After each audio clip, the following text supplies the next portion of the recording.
প্রার্থী ভাই ও বোনেরা, আশা করি আপনারা সকলে ভালো আছেন, আমিও ভালো আছি। ভূমি রেকর্ড ও জরিপ অধিদপ্তরে কিন্তু 3000+ যে একটা নিয়োগ, বিভিন্ন ক্যাটাগরি 15 ক্যাটাগরি যে নিয়োগটা, এটা নিয়ে কিন্তু যারা চাকরি প্রার্থী আছে, যারা বেকার ভাই বোনরা আছে, তাদের সাথে কিন্তু একটা প্রতারণা বা যেটা বলে যে তামাশা বা যেটা বলে নাটক এরকম শুরু করছে। একটা নিয়োগ কিভাবে তারা 3বার দেয়, সেটাই তাদের কাছে প্রথম প্রশ্ন, যে একটা নিয়োগ কিভাবে দেয় একটা বছরের মধ্যে। যেহেতু প্রথম নিয়োগটা আপনাদের একটু আমি দেখাই, যে প্রথম নিয়োগটা তারা প্রকাশ করছিল আপনার 14 মার্চ 2024 এই নিয়োগটা প্রকাশ করছিল। এইখানে কিন্তু বাংলাদেশের প্রায় 64 জেলার মতো প্রার্থীরা আবেদন করার সুযোগ ছিল। 2টা জেলা ব্যতীত কিন্তু সকল জেলার প্রার্থীরা কিন্তু আবেদন করতে পারছেন। সকলে আবেদন করছেন প্রায় তখনকার হিসাব মতে এক একটা পদে যেখানে 300-200 লোক নেবে, সেই হিসাব মতে কিন্তু প্রায় এক একটা পদের জন্য 70 থেকে 80 হাজার প্রার্থী কিন্তু পরীক্ষা অংশগ্রহণ করার জন্য প্রতিযোগিতামূলকের জন্য কিন্তু আপনার আবেদন করছিল একটা পদের জন্য।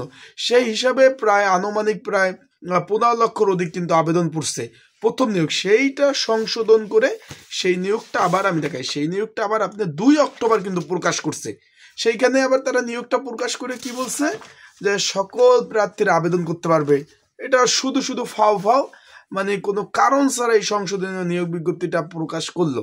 করার পর কি করছে, আবেদন করে একটা সুযোগ ছিল, বা এবার তারা নিয়ম করলো কি বাংলাদেশের 64 জেলা থেকে আবেদন করার সুযোগ। সেই ক্ষেত্রে কিন্তু বাংলাদেশের 64 জেলা থেকে আবেদন করছে, তার আনুমানিক একটা ধারণা একটা পদের জন্য এখন 2 লাখ প্রার্থী, একটা পদের সর্বমোট প্রার্থী প্রায় 2 লাখের মতো আবেদন পড়ছে। তার 15টা পদে 30 লাখ প্রার্থী আবেদন পড়ছে। আনুমানিক একটা ধারণা করতেছে এরকম, যেহেতু আগের নিয়োগটায় প্রায় এক একটা পদের বিপরীত, এক একটা পদে যেরকম ধরেন অফিস সহক পদে কিনা 100 জন লোক নেবে, সেটার বিপরীতে কিন্তু প্রায় 1 লাখ আবেদন পড়ছে। সেই ক্ষেত্রে আবার একটা আবেদন পূর্ণ নিয়োগ দিল, সেক্ষেত্রে আরো 50,000 বাড়লো, তার 1.5 লাখ। কি হইলো, তাদের 50,000 লোক আবেদন করলে একটা আবেদনে 120 টাকা পাচ্ছে, তার 50 আবার রাজস্ব ইনকাম হইলো। বর্তমানে তো এখন প্রায় কিন্তু আপনার বিভিন্ন গণমাধ্যম থেকে পেপার পত্রিকা আসছে যে এখন সরকারের মেন ইনকাম, যেহেতু বাংলাদেশে বেকারের সংখ্যা বেশি, মেন ইনকাম হইলো বর্তমানে নিয়োগ দেওয়া। যে কোনো আমি একটা জিনিস আপনাদের বুঝাই। কয়েকদিন আগে একটু খেয়াল করবেন যে সুপ্রিম কোর্টে একটা নিয়োগ দিল, নিরাপত্তা পদে নিয়োগ, 9 জন লোক নেবে, আবেদন পড়ছে 2500। তার 9 জন লোকে 2500, এক একটা লোক 100 টাকা করে আবেদন ফি। তার কত টাকা ইনকাম হয়েছে একটু বুঝেন। এখন ওই কথা বাদ, এই এতই পড়ছে, সেই নিয়োগটা আবার আজকে দিছে। সেইখানে কি করছে তারা, যে এই মাসের 26 তারিখ থেকে আবেদন শুরু হবে, যেটা আগামী মাসের 9 তারিখ পর্যন্ত আবার 15 দিন আবেদন করার একটা সুযোগ দিছে। তার আবার 1 লাখ আবেদন পড়বে। তারা কি চাচ্ছে, এই যে মানুষ যে আবেদন করতেছে এর কোনো মূল্যায়ন কি তার কাছে আছে নাকি? এই যে 1 বছরের মতো হয়ে গেল আপনার প্রথম নিয়োগটা, আপনি একটু দেখেন প্রথম নিয়োগটা, এই নিয়োগটা প্রকাশ করছে আপনার মার্চ মাসে। March, April, May, June, July, August, September, October, November, 9 মাস হয়ে গেছে। এই নিয়োগটা এখন নেবে পরীক্ষা, সেই পরীক্ষা না নিয়ে পরীক্ষা আবার করলো কি, এটা সংশোধনী আবার নিয়োগ দিছে, আবার মানুষ আবেদন করো, আবেদন করবে, তাদের পকেট ভরবে। এটা হলো মেন কথা। একটা এই যে আপনার মেন আমি একটা জিনিস বুঝতে, যে 16 নাম্বার গ্রেড, 16 নাম্বার গ্রেডে আবেদন করতে আপনাদের খরচ নেয় কত, 223 টাকা। কিন্তু কর্তৃপক্ষ যেটা গভর্নমেন্ট সেটা কেটে নেয় কত, 223 টাকা।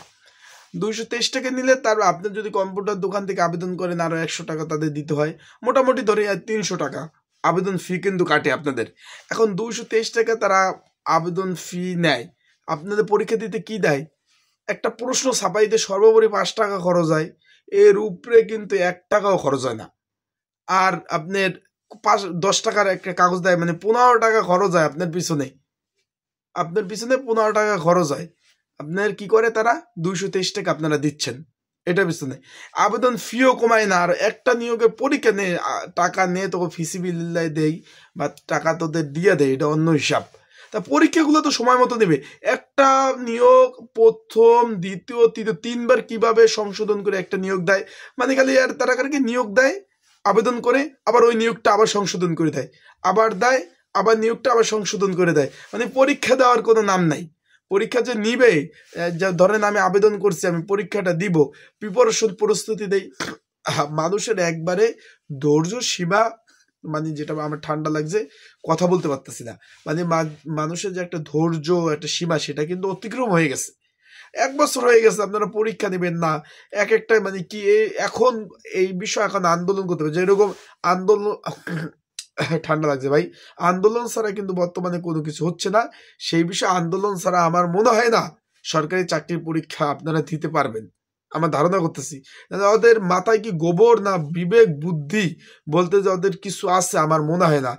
একটা নিয়োগ ওরা কিভাবে 3 বার দিয়ে দেয় আল্লাহ তাআলা ভালো জানে। আল্লাহ তাদের শুভ বুদ্ধি দেখ।